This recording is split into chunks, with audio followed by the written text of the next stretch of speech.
നമസ്കാരം, എൻ്റെ അടുത്ത വീഡിയോയിലേക്ക് എല്ലാവർക്കും സ്വാഗതം. നമുക്കിന്ന് ഒരു മസാല ദോശ ഉണ്ടാക്കാം. അപ്പോൾ മലയാളികൾക്ക് ഒഴിച്ചു കൂടാനാവാത്ത ഒന്നാണ് ദോശ. നമ്മുടെ വീട്ടിൽ ആഴ്ചയിൽ ഒരിക്കലെങ്കിലും ഉണ്ടാവും ഇഡ്ഡലിയോ ദോശയോ. അപ്പോൾ നമുക്ക് അത് വെച്ചിട്ടൊരു മസാല ദോശ ഉണ്ടാക്കാം. അപ്പോൾ നമുക്ക് എങ്ങനെയാണ് ഉണ്ടാക്കുന്നതെന്ന് നോക്കാം. അപ്പോൾ അതിനായി എടുത്താക്കുന്നത് ഒരു ഉരുളക്കിഴങ്ങും പിന്നെ ഒരു പകുതി ക്യാരറ്റും എടുത്ത് കഷ്ണങ്ങളാക്കി റെഡി ചെയ്ത് വെച്ചിട്ടുണ്ട്. പിന്നെ കുറച്ച് വേവിച്ച ഗ്രീൻ പീസ് തലേ ദിവസം വെള്ളത്തിലിട്ട് കുതിർത്ത് വേവിച്ച് റെഡി ചെയ്ത് വെച്ചിട്ടുണ്ട്. പിന്നെ ഞാനൊരു വലിയ സവോള എടുത്തിട്ടുണ്ട്. ഒരു ചെറിയ കഷ്ണം ഇഞ്ചി, 4 അല്ലി വെളുത്തുള്ളി കുത്തി അരിഞ്ഞത്, കുറച്ച് പച്ചമുളക്, കുറച്ച് കറിവേപ്പില, പിന്നെ ഒരു ശകലം മല്ലിയില ഇഷ്ടമുള്ളവർക്ക് ഇട്ടാൽ മതി. എനിക്കിപ്പോൾ ഇഷ്ടമാണ്, അതാണ് അതിൻ്റെ ടേസ്റ്റ്. പിന്നെ കുറച്ച് ഉഴുന്ന്, കുറച്ച് തുവരപ്പരിപ്പ്, പിന്നെ നമ്മുടെ ഒരു 4 വറ്റൽമുളക് ഇത്ര എടുത്തിട്ടുണ്ട്. പിന്നെ നമുക്ക് ആദ്യം തന്നെ കഷ്ണങ്ങളൊക്കെ ഒന്ന് വേവിച്ചെടുക്കാം. അപ്പോൾ ഞാനൊരു കുക്കറിനകത്തേക്ക് ഇട്ടിട്ട് വേവിക്കുന്നുണ്ട്. കുറച്ച് വെള്ളം ഒഴിച്ച് വേവിക്കാം. ആ സമയം കൊണ്ട് നമുക്ക് ഇതിനകത്തേക്ക് ആവശ്യമായ മസാല റെഡിയാക്കി എടുക്കാം. അപ്പോൾ ഒരു പാൻ വെച്ച് ചൂടായി എണ്ണ ഒഴിച്ച് നമ്മൾ കടുകിട്ട് പൊട്ടിച്ചിട്ടുണ്ട്. കടുക് പൊട്ടി കഴിയുമ്പോൾ നമുക്ക് നമ്മുടെ ഉഴുന്ന് ഇട്ട് കൊടുത്ത് അതൊന്ന് പൊട്ടിച്ചെടുക്കാം. പിന്നെ കുറച്ച് തുവരപ്പരിപ്പും കൂടെ ഇട്ടിട്ട് അതൊന്ന് പൊട്ടിക്കണം. അത് ജസ്റ്റ് ഒന്ന് നമുക്ക് മൂക്കാൻ വേണ്ടിയിട്ട് നിൽക്കണം. അതിന് ശേഷം നമ്മൾ എടുത്ത് വെച്ചിരിക്കുന്ന വറ്റൽമുളക് ഒന്ന് ജസ്റ്റ് ഒന്ന് പൊട്ടിച്ചിട്ടിട്ട് അതും കൂടെ ഇട്ട് കൊടുക്കുക. പിന്നെ നമ്മൾ സവോള, പച്ചമുളക്, ഇഞ്ചി, വെളുത്തുള്ളി എല്ലാം ഇട്ട് കൊടുക്കാം. കറിവേപ്പില എല്ലാം നമുക്ക് ഒന്നിച്ചങ്ങോട്ട് ഇട്ട് കൊടുക്കാം. എന്നിട്ട് നന്നായിട്ടൊന്ന് മിക്സ് ചെയ്യാം.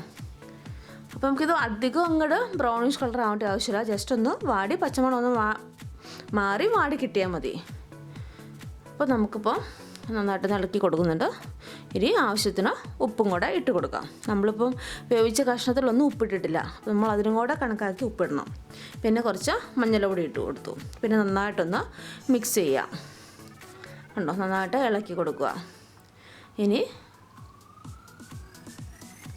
നമ്മൾ ഉണ്ടോ ഏകദേശം ഒരു പരുവയ്ക്ക് ആയാൽ മതി.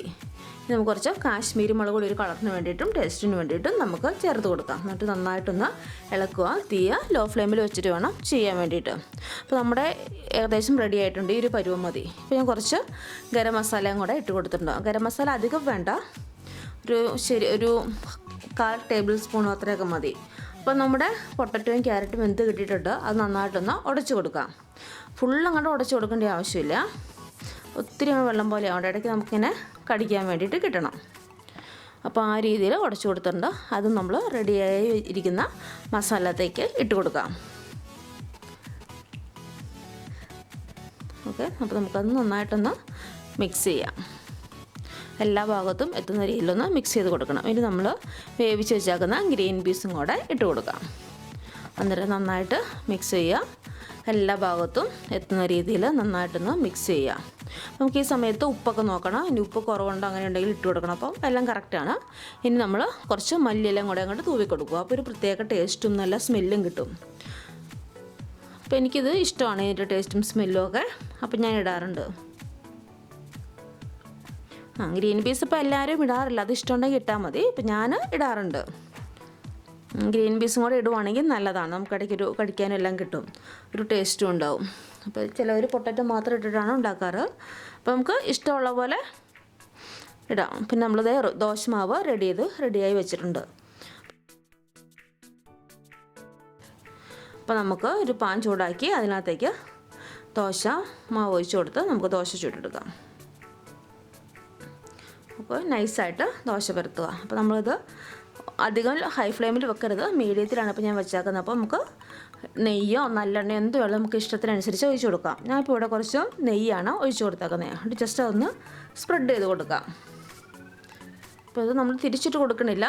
ഏകദേശം എല്ലാ സൈഡും മൂത്ത് റെഡിയായി ബ്രൗണിഷ് കളറായി വന്നിട്ടുണ്ട്. അപ്പോൾ നമുക്ക് സെൻറ്ററിലേക്ക് നമ്മൾ തയ്യാറാക്കി വെച്ചിരിക്കുന്ന മസാലയും കൂടെ ഇട്ട് കൊടുക്കാം. ഇങ്ങനെ ഇട്ട് കൊടുത്തു. ഇനി നമുക്ക് സൈഡിൽ നിന്ന് മടക്കി കൊടുക്കാം. സൈഡിൽ നിന്ന് വെള്ളം മടക്കാം, സെൻറ്ററിൽ നിന്ന് വെള്ളം മടക്കാം. നമുക്ക് ഇഷ്ടമുള്ള പോലെ ചെയ്യാം. അപ്പോൾ ഞാനിങ്ങനെയാണ് മടക്കിയെടുത്തേക്കുന്നത്. അപ്പോൾ ഇത് നമ്മുടെ മസാല ദോശ റെഡി ആയിട്ടുണ്ട്. അതിൻ്റെ ഒപ്പം തക്കാളി ചട്നിയാണ് ഞാൻ റെഡിയാക്കിയേക്കുന്നത്. അപ്പോൾ നമുക്ക് തക്കാളി ചട്നിയോ നോർമൽ ചട്നി വേണമെങ്കിൽ സാമ്പാർ എന്തിൻ്റെ കൂടെ വേണമെങ്കിലും നമുക്ക് കഴിക്കാം. ഇതിപ്പോൾ മലയാളികൾക്ക് ഏറെ ഇഷ്ടപ്പെട്ട ഒരു വിഭവമാണ് നമ്മുടെ മസാല ദോശ എന്ന് പറയുന്നത്. അപ്പം എല്ലാവർക്കും ഇഷ്ടപ്പെട്ടു എന്ന് വിചാരിക്കുന്നു. എല്ലാവരും ട്രൈ ചെയ്ത് നോക്കുക. ഇഷ്ടമായാൽ സബ്സ്ക്രൈബ് ചെയ്യുക, ലൈക്ക് ചെയ്യുക, കമൻറ്റ് ഇടുക.